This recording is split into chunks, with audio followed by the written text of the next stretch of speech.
Greetings and salutations to everyone that is in here, the few, the brave, and the solid. Thank you for coming. Greetings in the name of our Imperial Majesties, Emperor Haile Selassie I and Empress Menen Asfar. Grateful to our Creator, our ancestors, the Orishas, the Loas, and all the divine forces that give life and keeps all humanity as one. I'm extremely grateful to the organizers and sponsors of the 7th Annual Hawaii Cannabis Expo for including the Ganja War veterans as presenters and vendors for this year's event. Our heartfelt gratitude to all those generous donors, and special thanks to those who are present here to discuss our story, not just his story. Y'all are really brave, you know, and I thank you. I'm Empress Modupe Olufunmi Jacobs, a Ganja War veteran, owner and founder of Balm of Gilead Cannabis Health and Wellness Ministry, also known as Balm OG 360 LLC. We provide cannabis literacy through activism, advocacy, education, and empowering our local and global communities with plant health and wellness ministry. Our services are aimed primarily for BIPOC, Black, indigenous people of color, those mostly and adversely impacted by the war on drugs, specifically those who continue to be criminalized, stigmatized, and marginalized, and also excluded from benefiting and participating with equal access in the cannabis industry. Ubuntu. I am because we are. This is a South African phrase meaning humanity, or I am because we are. The term is derived from the phrase Umuntu Ngumuntu Ngabantu, which translates as, quote, a person is a person through other people, end quote. I don't like to speak much about myself. However, as a presenter here, I'd like to give you some of her story of my origins. I am a descendant of kidnapped Africans born in the island of Haiti, give thanks sis, transplanted to the United States in 1965 with my parents and my siblings at the age of 9. I first came to live in Hawaii in 1983. I left in '88 and returned in 2018. I am a wife, a mother, a grandmother, an educator of secondary and tertiary schools. I am a cultural practitioner, culinary and visual artist, social justice activist, caregiver, and visual artist. I am also an aspiring farmer. It is from this cultural, historical, social, and spiritual way of life that I share our story. There's an African proverb which states, quote, the tale of the hunt from the hunter will be different from the lions. Genesis 1:29, and God said, behold, I have given you every herb bearing seed which is upon the face of the earth, and every tree in the which is the fruit yielding seed, to you it shall be for meat. You cannot talk about cannabis medicine without including the full scope of plant nutrition along with it. So this is why, as a people who have relied mostly on land to nourish our bodies, minds, and spirits, Rastafari advocate so passionately to educate, empower, and inform people on the cultural, historical, and spiritual value and evolution of this plant with humanity. We are the stewards of the land who always cultivated food along with medicine. And cannabis is that medicine. So let's take a little walk in time for a quick glimpse of our story with cannabis.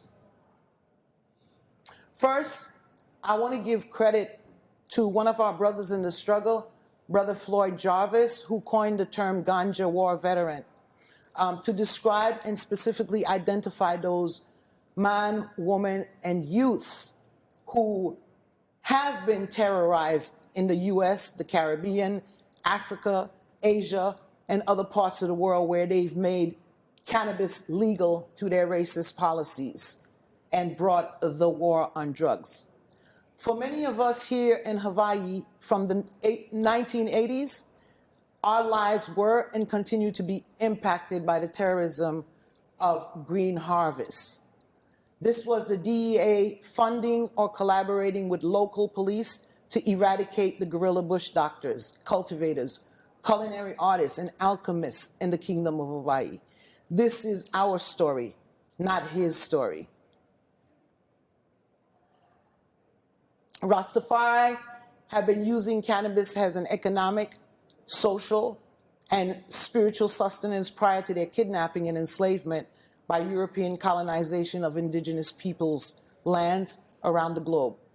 Based on our ancestral teachings, we have always utilized this plant in every aspect of our lives, prior to and even throughout captivity. While it was made illegal by the onset of European colonization of Africa, Asia, the continents, and the islands named by Europeans as America, BIPOC people have been using cannabis in a sustainable manner as primarily food, medicine, and spiritual sustenance. I would love to go into the history of our connections with this plant, but due to time, I cannot. I do recommend for those interested in learning more to read these books. Chris Duval chronicles the history of cannabis in the lives of Africans prior to and during European colonization. Author Ansley Hamid provides an ethnographic study of Rastafari community in the Caribbean islands of Trinidad, St. Vincent, and Jamaica, as well as in New York. Hamid teaches us how once criminalized youth in these communities use cultivation, distribution, and sales of ganja to become productive heads of household, sustaining numerous families and communities with cannabis. I want to get to the main purpose of this presentation, really, which has a lot more to do with the current proposed cannabis legislation in Hawaii. From Anslinger, Nixon, Carter, Reagan, Bush, Obama, Trump, and Biden, what remains constant is the number of Black, indigenous, people of color, individuals, and communities that have been adversely impacted by the criminalization and marginalizing and stigmatizing associated with possession of cannabis. Black people have and continue to be the ones most criminalized and incarcerated for possession of cannabis. I'll give you an example. Black people here in Hawaii make up 1.4% of the population according to the census that was taken. But yet, we're 1.7 times more likely to be arrested by whites or any other group of people on this island. And this is a 2022 study. So it brings me, like I came here with a lot of questions, and these questions are not necessarily for you because you probably have the same questions, but these are the questions I want to ask the politicians when they're talking about creating new laws that have equity and inclusion in the industry. So is there racial and social equity in the cannabis industry? If it exists, then how does it translate from legislation to its implementation? As the legal cannabis industry continues to expand across the nation, there still exists economic, racial, and social disparities within the U.S. in terms of the legislation and regulations that allows entry into the industry. Excuse me for a second, please.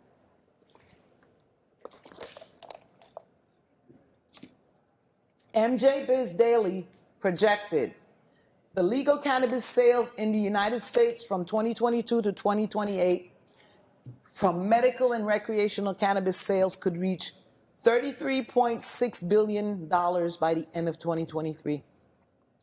Retail cannabis sales are projected to be upwards $53.5 billion by 2027.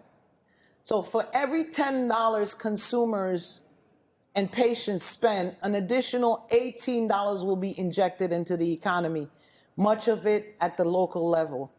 And this is what the powers that be here in Hawaii are banking on, that they're seeing money and they're seeing profit. So on the local level, only medical cannabis is legal in Hawaii. So that's why they're pushing to make adult use. And the predicted annual tax revenues for adult use sales is $80 million. And this came from the Hawaii Cannabis Industry Association. They also predicted 3,000 new cannabis-related jobs in Hawaii when the adult use is legalized. So if and when this happens, I would like to know how they propose to include the experienced OGs, that is the Ganja War veterans, the indigenous people of Hawaii who've been cultivating cannabis probably hundreds of years before their land were captured from them. And I really don't know the history of cannabis in the Pacific, so I'm not claiming to be an authority on that. But I'm just saying that this plant, people of color, indigenous people have been using it for thousands of years before its colonization by this modern industry.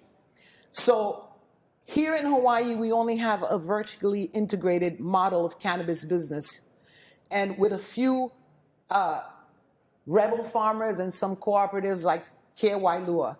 And the black market people still exist. So how do you plan to keep them or even bring them into this diverse and inclusive industry that you're talking about?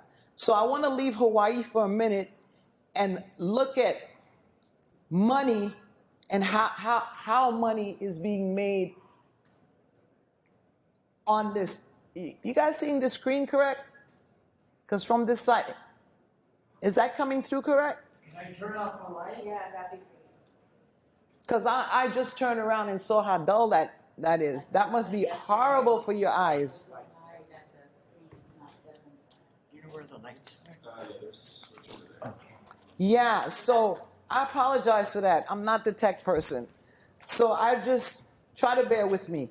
So all the revenues that's gained from cannabis basically is that the state is simply money laundering for the feds. And my question, MJ Biz reported that California earned a $5.1 billion in revenues and sales in 2021, sales supporting 83,607 jobs. Illinois' marijuana industry sold $1.78 billion in products in 2021, supporting 28,992 legal cannabis jobs. Legal, you know. Beautiful sister, may I read it? Revenues from cannabis, money laundering for the feds, and number 2, something else. How are these tax revenues from cannabis sales currently being utilized? Awesome. Yes, those are the questions I have for the powers that be. So when these monthly totals are combined, the results are going to be in the millions for the states. Despite an abundant flow of cannabis generated revenue into the U.S. economy, there seems to be no evident significant transformation. Okay? In terms of, like, you hear the AG and you hear the legislators with the current bill that they're proposing talk about they want to be inclusive and that they want to make the industry diverse. Thus far in Hawaii, we have not seen that inclusion nor that diversity. And we're calling for that equity and that inclusion. So in terms of, as I said, to date, evidence of cannabis revenues being used in repairing and restoring the communities and lives of individuals worst impacted by cannabis prohibition legislation is not well documented. So these would be recommendations that I would be making to any of the politicians, that before you think about cannabis reform laws, which must happen, but you need to also think about criminal justice reform laws and how you're going to keep people out of prison instead of putting them in prison. Because frankly, in my opinion, and I may be digressing from my path here, but in order to help a people and restore the damage that you've done in Hawaii, for example, Hawaiians don't need more prisons. They need restoration of their homeland.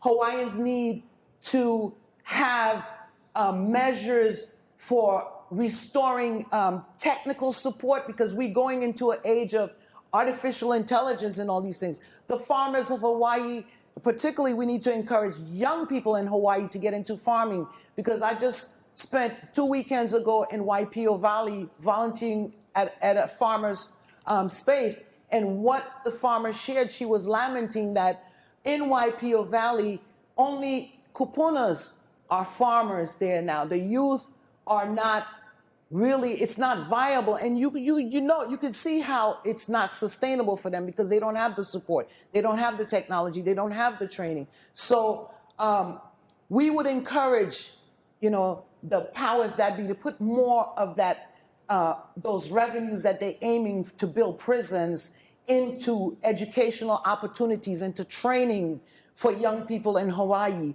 instead of criminalizing the poor people, into homes. Okay, there's a great deal of houselessness on this island.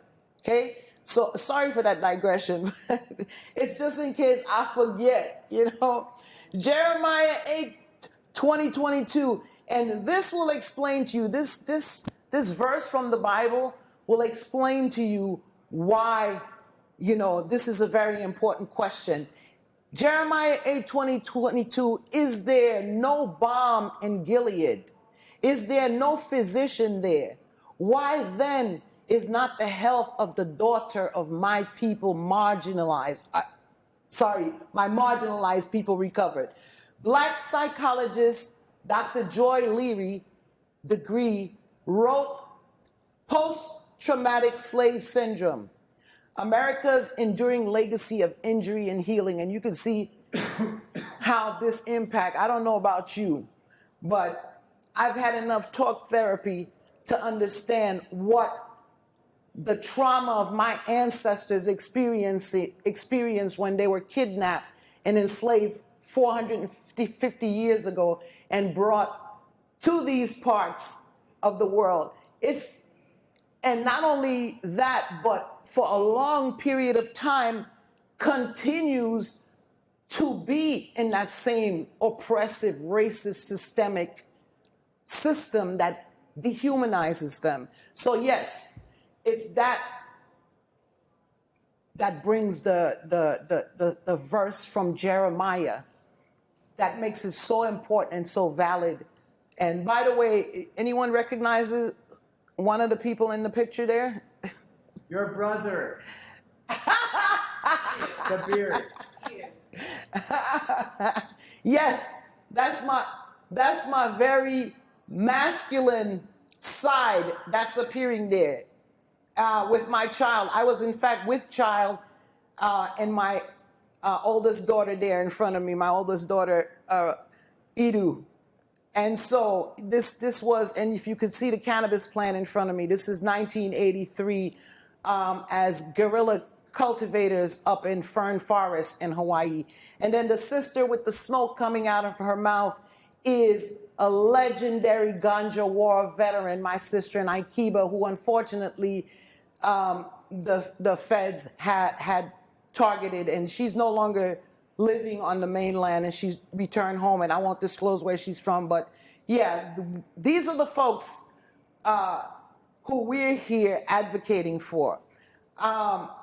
We are the descendants of kidnapped Africans, and we have not yet and may never recover from the impact of the Ma'afa, or what's called the African Holocaust, also known as the transatlantic slave trade. Every culture has had their history of trauma, and the world sometimes seems to recognize all the other traumas except that of African people.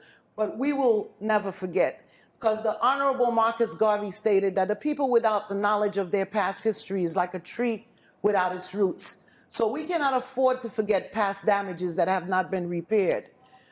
You can only build a house on a solid foundation.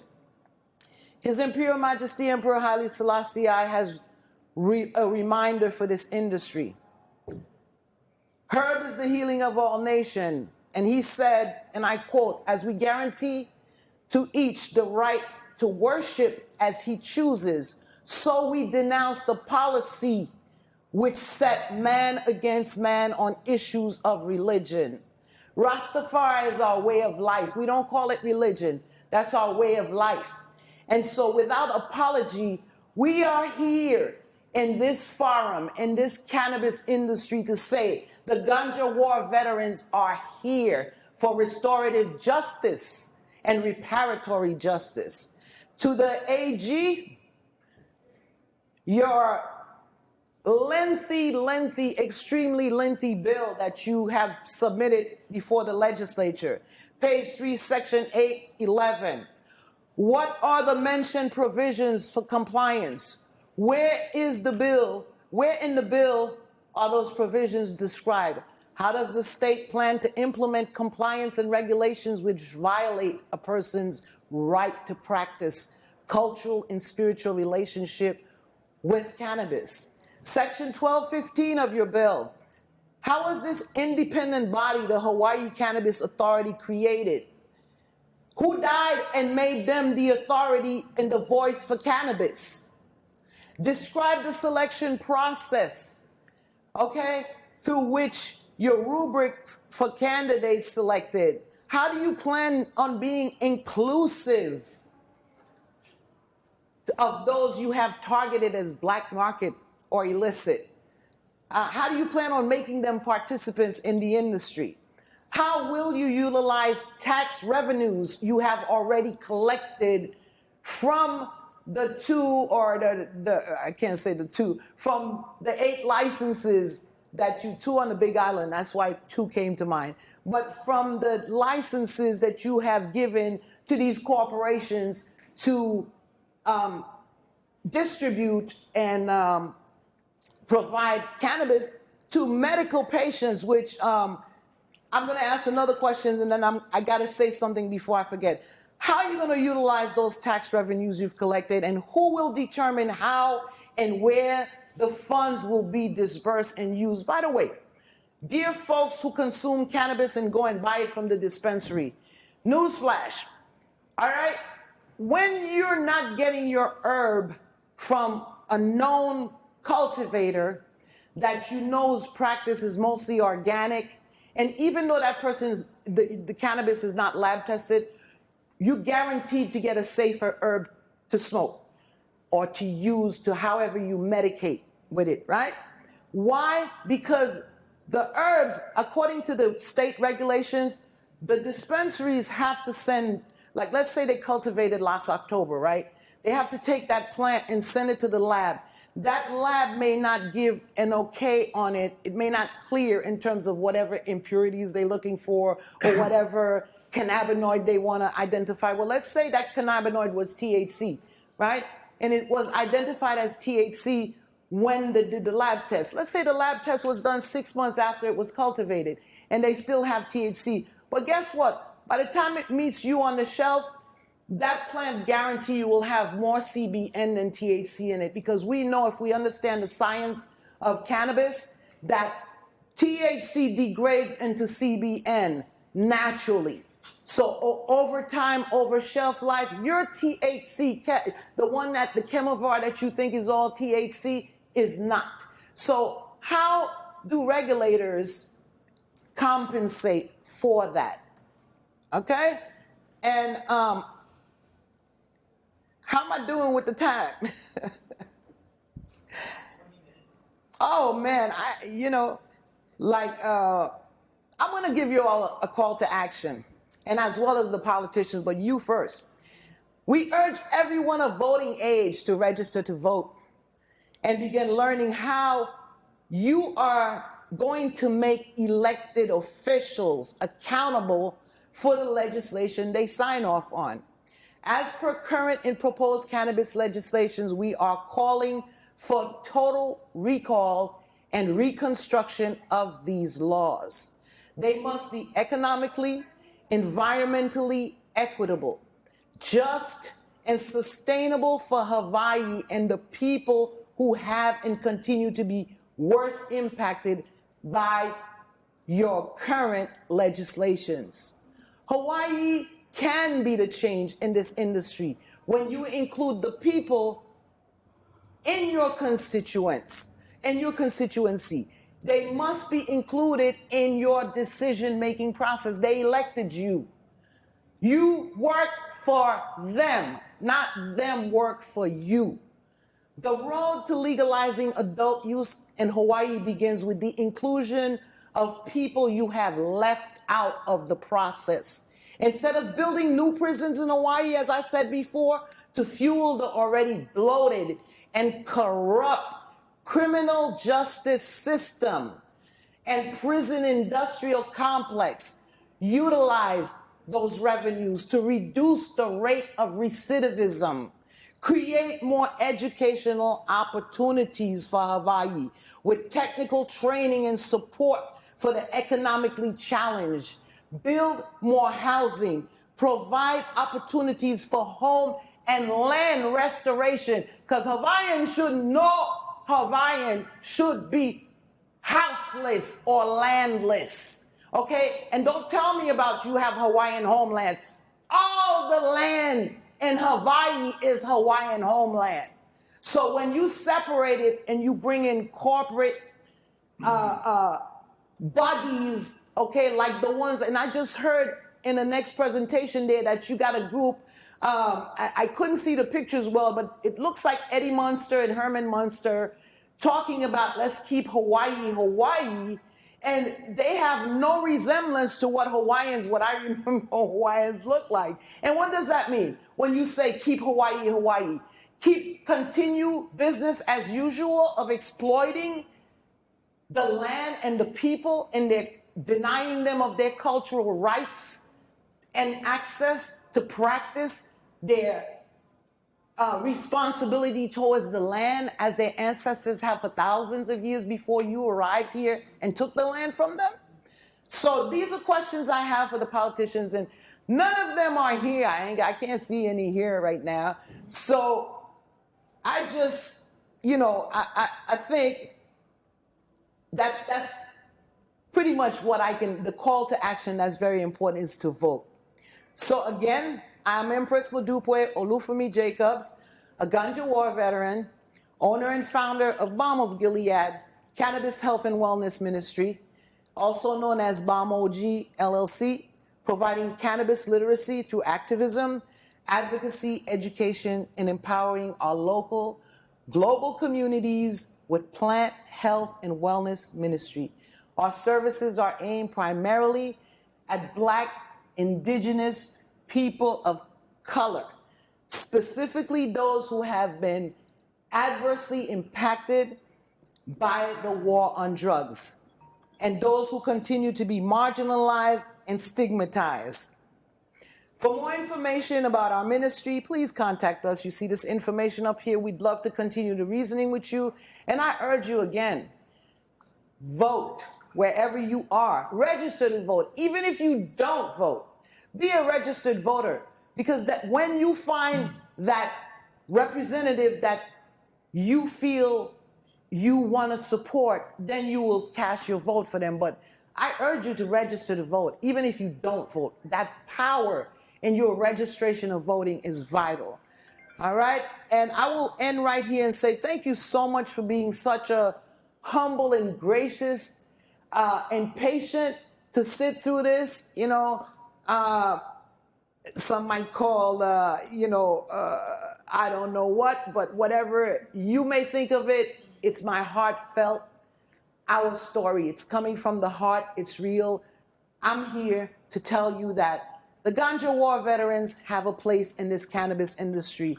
And when we, the people, can participate in the decision-making and the regulating of this plant as a wholesome, holistic plant that we all can be sustained with, then we'll be talking about justice. So until that time, you politicians will have no peace from me until we get justice. All power is in the hands of the people and the land. Any questions? Any comments? My team, no.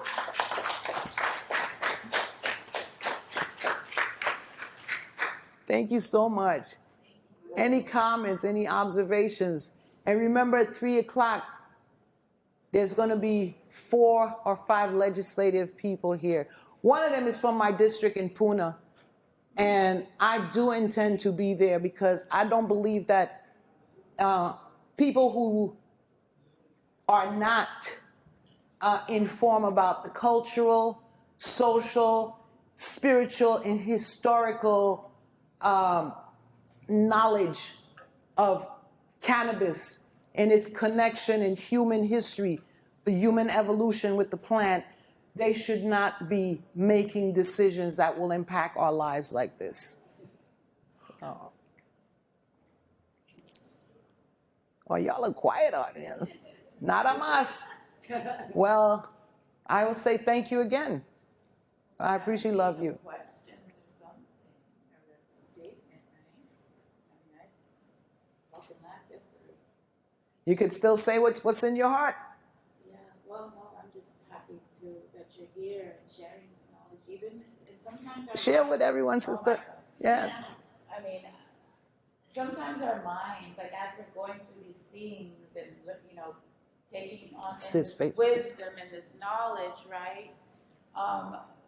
Like the piece that you said when you brought the pictures back to, the original Bush people or indigenous, whatever, that truly have been just intimate relationship with the land, right? Since the beginning of time. We have to remember those images. We forget those images because we don't see them in the books. We don't, we learn and we see what we see on TV or what, how they edit everything and to craft their own story. So we forget. So I'm just saying all that to say, just always going back to the root. And sometimes we have to do a little digging and researching to get back to the root because we have so many questions. Well, why is it like this? Why? I know it's not supposed to be like this, but what happened? Well, what happened in our minds instead of it just being because we could be chatting it up about anything and be like, yeah, I wonder what happened. That's for us to take it further and do our research because obviously there's a question burning here. There's an answer. And once we realize the answer, then we can get to the solution. And then we're in unison now because we're all on the same page and we all realize that first we got to get educated. And I appreciate you again because sometimes that education comes from the ones that have come before us. Our ancestors, our aunties, our uncles, sometimes we don't want to listen. We're too busy over here, doing this. But we got to remember, so I'm just being so thankful for, the wisdom so that I can better be effective at my job because I'm armored with the truth and the right, story. Not just the story, so not just his story, but our story. Our story. Ashe, I want to give thanks for that. And I want to continue and say that we all lifelong learners. So I'm not just teaching, I'm learning as I'm speaking. I learn from every single one of you. That's why I love to hear your comments. And I'd love to hear Daniel Sousa. Daniel Sousa. Been, playing doctor for years, trying to get this stuff legal. Everybody needs to hear this. I'm so grateful that it's been documented now in broadcast quality. That was such a beautiful summary. I feel that it's validating everything that I've been preaching and practicing for 30 years. Everybody needs to hear this, especially the lawmakers. Amen, and thank you. Thank you. Thank you for coming. I really love your presence. It's not the quantity of people that are here, but the quality of people that are here that makes the difference. So even if it was one person in here in this room, you'd get the same message and continue planting the seeds, Thank you so much. We got a new generation here. So many people are going to see what you just shared, and I'm so happy about that. Amen. We have ancestral affirmations to keep. So this is part of keeping my ancestors' affirmations. Yeah. Amen. Any other questions? Nothing? Thank you so much. Thank you. Oh. Can you talk a little bit more about your business? Okay. Balm OG 360 LLC. The reason I founded this educational business is because I have over 17 to 20 years of teaching secondary and tertiary education.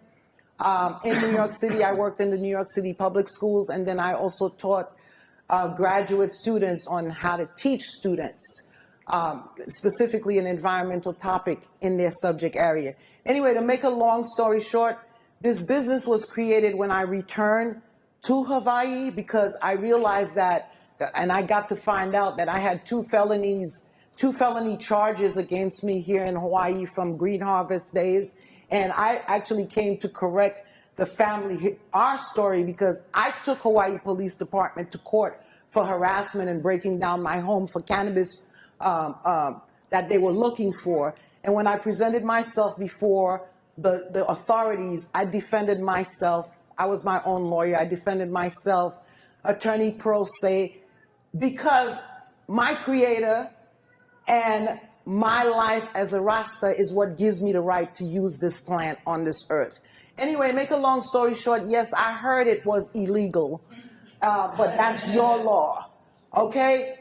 And so when I created Balm OG, and with the respect, I said, okay, let me use this avenue of being a medical patient and use my 10 plants to practice the knowledge of my ancestors. So I started doing educational courses, because I do have the training. I have a cannabis science operation certification. That is a professional certification offered by St. Louis University. It's 18 months. You pay thousands of dollars to an institution to teach you things that your ancestors have been teaching you for however many years. But because they are the gatekeepers in this industry, hey, I paid it so that I could have this certification. I also have a coaching certification from another institution, and I transferred my skills as an educator, as well as those training that I have, and as well as my cultural practice of using this herb to share that information, because it's an ancillary business. I don't touch plants. When I make my medicine and those things, I'll do it on a video and share it as content for my clients. I'm not allowed to. If I were to actually make medicine and sell it to people, I'd go to jail right now. Unlike the many Caucasian, and I'm going to call it, people who are doing this shit illegally, okay? Because even in California, right, where it's legal in California, but you have a lot of rogue businesses in California doing products, marketing products, like there's no tomorrow, and you don't even know, some of these products aren't even regulated, okay? But yet they're operating because of the licenses that's been given to folks to do that. The currency is skin, okay? It's skin color, okay? And I'm going to repeat it again. The cannabis industry is pretty much like the system. It is built on a systemically and structurally racist system.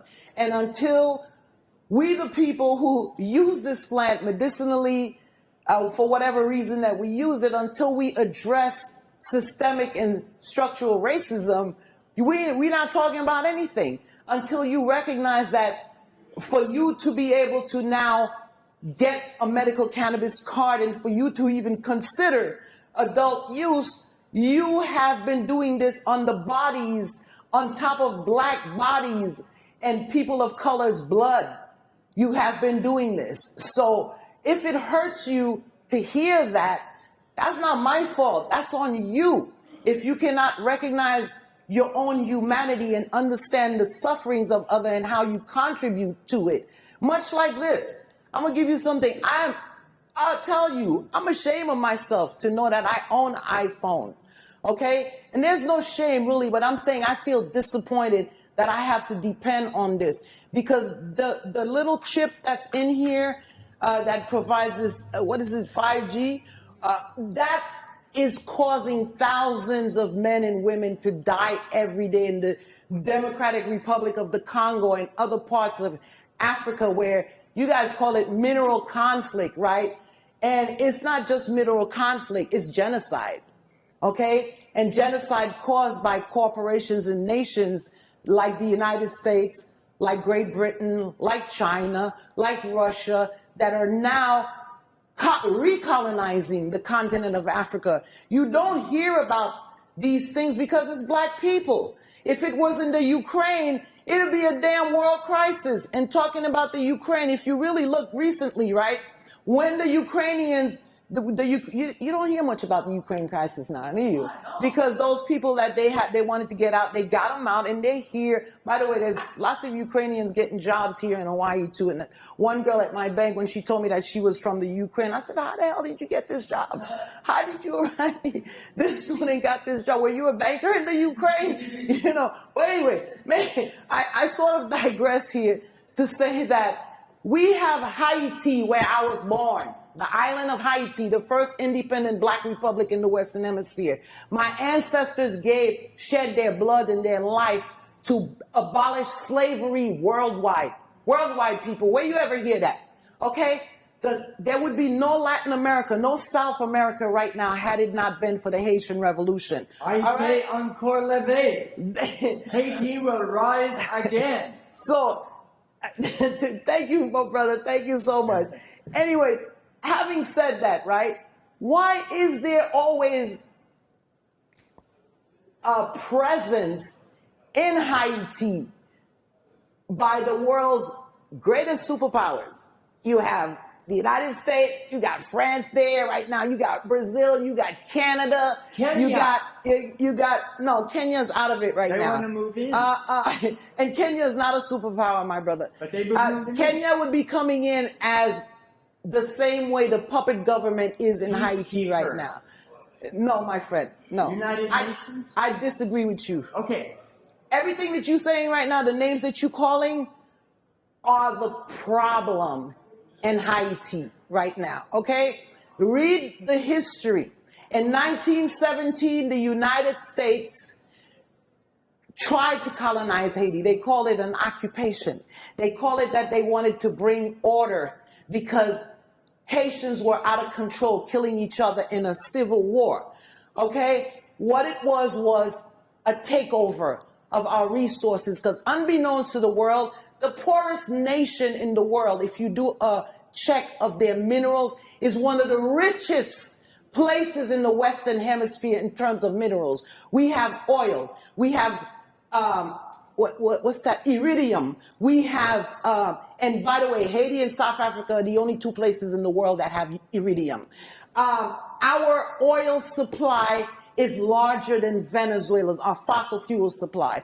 Okay, and I can't. We have gold also because the currency up to my mother's time when she was born. My grandmother told me they used to have $50, that's how she used to get paid, $20 gold pieces, okay? Well, what the invasion brought us, it brought us a militarized police, it brought us a banking system that took away our gold standard currency system and gave us copper and nickel and paper dollars that are worthless.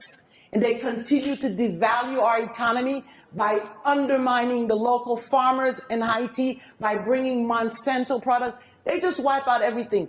Look at the earthquake that happened in 2010. They raised billions of dollars, those nonprofit organizations.